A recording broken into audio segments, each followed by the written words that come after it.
Hi, so this is my reflection for lesson plan 1. So I did a big book called Suki's Kimono, and we discussed character development. The students really enjoy character development, and we've been working on it for a couple weeks, so I thought it would be fitting to use that for this activity. I started off by asking the students what they noticed about her clothing and the way that she was dressed on the front of the cover. We went over author and illustrator, and then we dove right into the book.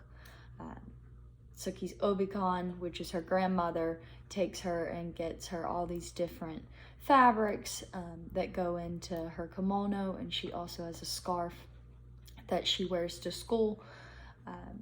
As her peers notice her at school, they're not kind to her, so we stopped and took a break and kind of talked about how maybe Suki was feeling, how those other students were feeling towards her, why they were so upset, and why they were making fun of her. So we kind of done text to self connections, which allowed them to really connect those ideas to their prior knowledge.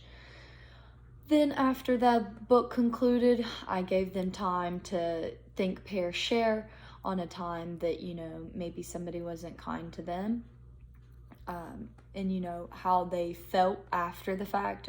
So with the character development, we're also talking about emotions.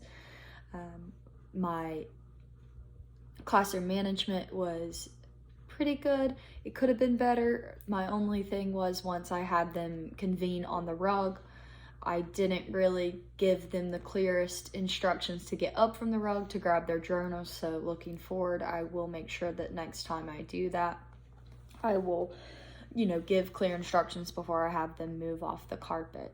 I did have them do a loosening up activity before they went to their seats.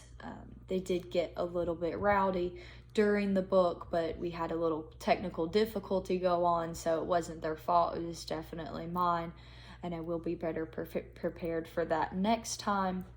My CT was trying to fill out the paperwork, and she had a couple questions, so we went over her questions beforehand, but she had a couple questions and she wanted to fill it out accurately, so that was the reason for that.